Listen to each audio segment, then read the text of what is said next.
प्रार्थना की कि हे भगवान, मुझे ये सारा जगत, सारा संसार हंसेगा।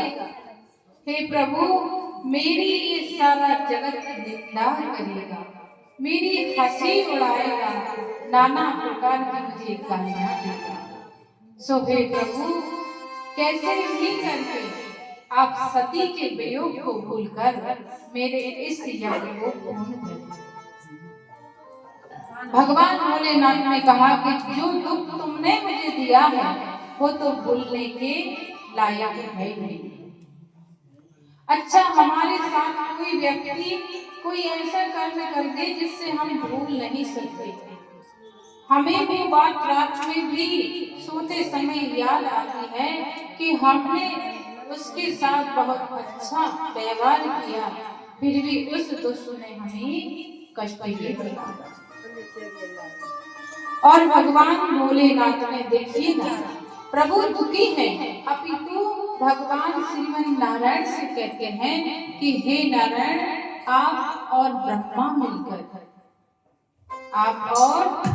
जी मिलकर राजा दक्ष को जो ये यज्ञ कर रहे हैं उसका पुण्य फल प्रदान करें और इस यज्ञ को पूर्ण करें।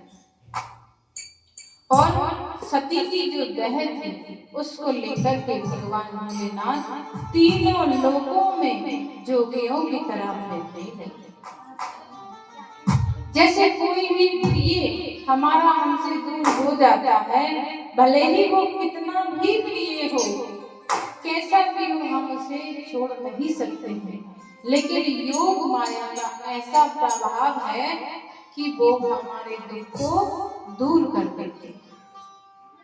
जैसे कोई जख्म लग गया है तो उस जख्म को भरने के लिए हमें दवाइयों और औषधि की आवश्यकता होती है, वैसे ही भगवान भोलेनाथ को जख्म लगा है, उनको जो अंदर से पीड़ा हो रही है उसको भरने के लिए भगवान श्री विष्णु ने, श्रीमन नारायण ने अपने सुदर्शन चक्र से माता भगवती के शरीर के टुकड़े कर दिए। और जब उन्होंने माता भगवती के शरीर के टुकड़े किए तो उन्होंने 52 टुकड़े किए। हमारी 52 शक्तिपीठ है, अभी तो 51 ही है, इसमें 108 लिखा है। मैं 108 बोलूंगी तो आपको अलग लगेगा कि हमने तो 52 ही सुनी, तो 108 कहां से कह रहे हैं, लेकिन वास्तविक रूप से इसमें 7वें स्कंद में 108 ही लिखा है। हम 52 मानते हैं, ठीक है, हम 52 अपने हिसाब से मानते हैं। बोलिए श्री अम्बे मात की। और वो 52 रूपों में, अलग अलग रूपों में जाने जाते हैं। जहाँ माता के नयन गिरे वहाँ माता नैना के रूप में पूजी जाती है, जहाँ माता की जिह्वा गिरी वहाँ माता ज्वाला के रूप में पूजी जाती है, जहाँ जहाँ माता के अंग गिरे वहाँ वहाँ मैया उसी नाम से पूजी जाने लगी। बोलिए श्री अम्बे मात की जय हो। आज कौन सा दिवस है? 7। और हम किसकी पूजा कर रहे हैं आज? माता, किसने कहा? कालरात्रि। माता के लिए तालियां तो बजाइए, उनको तो पता है। हमने इसका वर्णन आपसे पहले किया था। कालरात्रि माता काली का, जब माता पार्वती ने कौशिकी का रूप धारण किया था तो उनका शरीर काला पड़ गया था। जैसे हमें बुखार आ जाती है और 8 से 10 दिन हम भोजन नहीं करते हैं तो हमारा शरीर भी काले तो है और ज्यादा काले हो जाते हैं, तो वैसे ही माता ने काली का रूप धारण किया। इनका नाम आज की पूजा 7वें दिवस की कालरात्रि के नाम से होती है। ये माता दुर्गा की 7वीं शक्ति है, माता कालरात्रि। कौन सी? 7वीं शक्ति। और माँ कालरात्रि का स्वरूप भयानक है। क्या?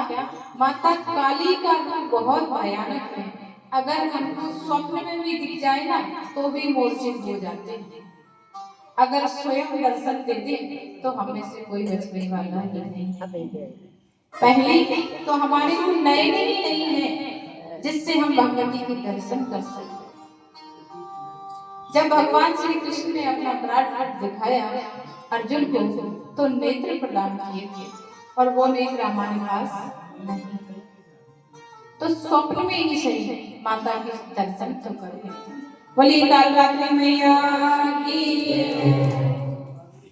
इसका बहुत बड़ा फल माता भगवती की देखी ना, हमने कथा में यही सुनते आते हैं कि जो जैसी भावना लाया उसने वैसा ही फल पाया। इसलिए हमारी भावना भी पूजनीय है, आदरणीय है। हम मैया से मांग भी रहे हैं तो ऐसा कुछ मांगे जिससे हम रहें तब तक ठीक है, हमारे जाने के बाद भी हमारा नाम रहे कि ये फलाने व्यक्ति ने ऐसा कार्य किया। बोलिए श्री अम्बे माता की। ये तो हमारे कोई पिछले जन्म के कर्म है जो